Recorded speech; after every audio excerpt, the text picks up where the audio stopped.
The movie begins with a horrendous sight of women's bodies burning on pyres. It appears these were the victims of the group of men standing nearby who sought the dark secrets of the Sabbath. However, these women chose to remain silent and not answer the men's burning questions, and thus were subjected to this atrocious punishment.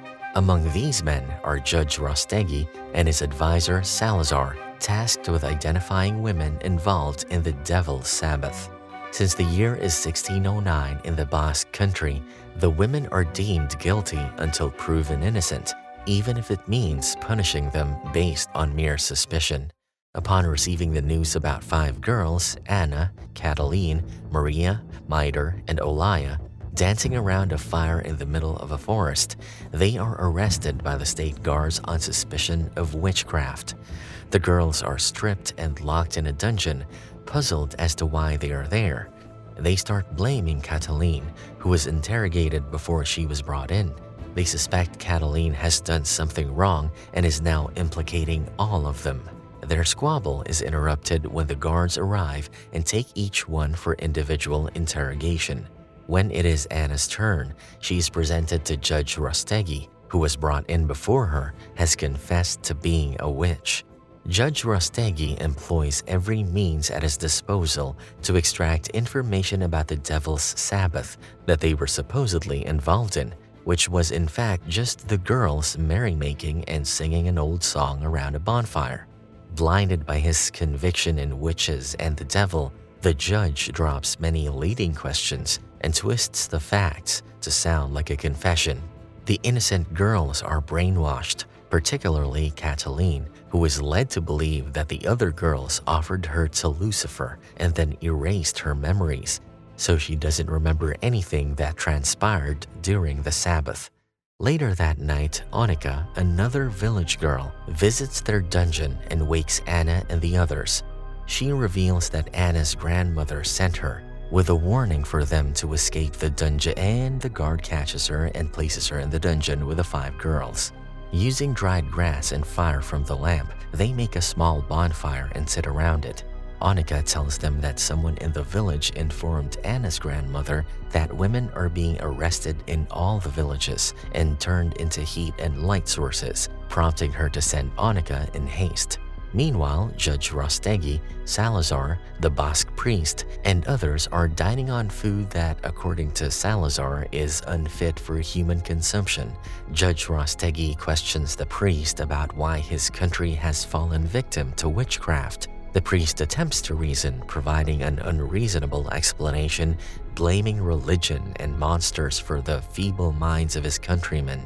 The other men ignore his explanation and continue discussing the matter of the witches. Judge Rostegui gives his men 2 days to gather evidence incriminating the girls of practicing witchcraft, after which he will pronounce his judgment and order execution.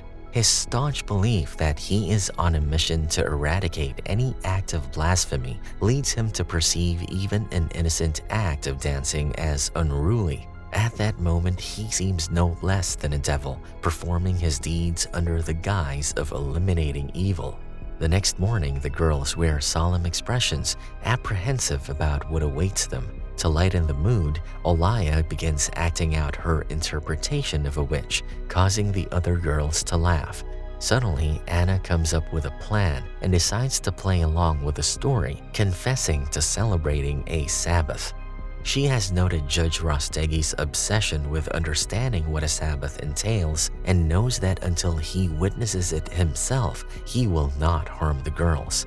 This way, they can buy more time and try to escape with the help of their fathers, who are sailors due to return on the next full moon. They have 1 week until the full moon to distract him, and they plan 6 stories. Each girl will tell one to the men each day for the next 6 days. After 2 girls are brutally abused, Anna decides to take matters into her own hands and confesses she's a witch. She is immediately taken for questioning and stripped of her clothes. The men believe that if a woman is a witch, she wouldn't cry when hurt, and neither would she feel pain. Instead, she will start laughing and singing praises to Lucifer. Anna is punctured, and as soon as she expresses pain, they infer she is not the one. But Anna doesn't give up and tells them she is marked by Lucifer on her arm. This time, when they do it on her arm, she starts singing an old song that the priest interprets as her twisting with pleasure. The ploy works, and Judge Rostegui is convinced she is summoning the devil. Spared from further torture, Anna confesses that she is a witch who has bewitched all the other girls, leaving them oblivious to what happened to them.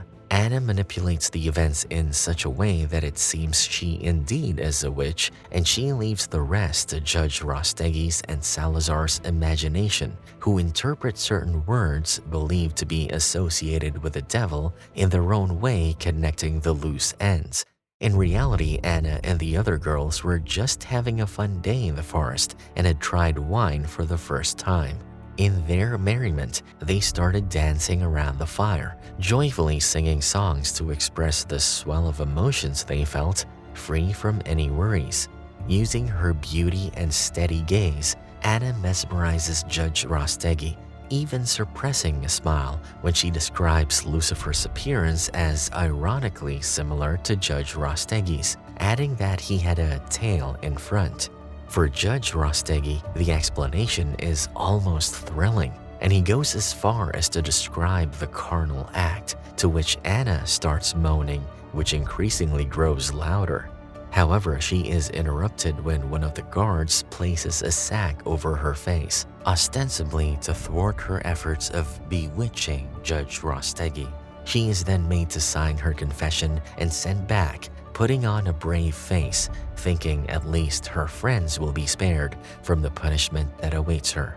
Anna is forced to strip again for Salazar to sketch while she is being washed by an older woman. Spellbound by Anna's beauty and persuasive charm, Judge Rostegui cannot help himself. He agrees to Anna conducting a Sabbath on the full moon night and sends her back to the dungeon in a new flattering dress, which she flaunts in front of the other girls. In the process of pretending to be witches, the girls somehow start perceiving it to be true. It is the night of the full moon, and Judge Rostegui checks if everything needed for the Sabbath is available, including animals, a drum, wine, and a bull's skull. The parish informs him of the escalating anger among the mariners, which led two of their guards to run away the previous night, fearing for their lives. The mothers and grandmothers of the prisoners have started a movement against the king's courtiers. Judge Rostegui catches on to Anna's plan and orders their execution before the mariners can return. Soon, a public declaration is made about the prisoners' execution by burning them at the stake the following day at dawn. Judge Rostegui has the girls chained in shackles, and they are escorted outside with their faces covered in sacks. Once they reach an open area where the courtiers have prepared everything necessary for a Sabbath, according to the testimonies, the girls are made to wear bells. Anna signals the girls to start acting, and they begin contorting their bodies and dancing, the noise growing louder after every verse as if they are truly celebrating a Sabbath. For that moment, their pretense becomes their reality. The women with the guards smile at the men's naivete, fully aware of the girls' plan. Beguiled by the dancing and singing, Judge Rostegui soon joins them, falling victim to his own conviction. The girls surround him and dance around him, and he participates, losing control over himself until the guards intervene and pull him away. The girls seize the opportunity and run for their lives. However, the guards and the coterie chase them to the edge of a cliff. The girls stare at the soldiers right in their eyes, and suddenly, the women with the guards start singing a song about autumn, the flight of seagulls, a full moon, and the tide. Anna persuades the girls to jump from the cliff together. They clasp each other's hands, and Anna assures them that they would fly like seagulls.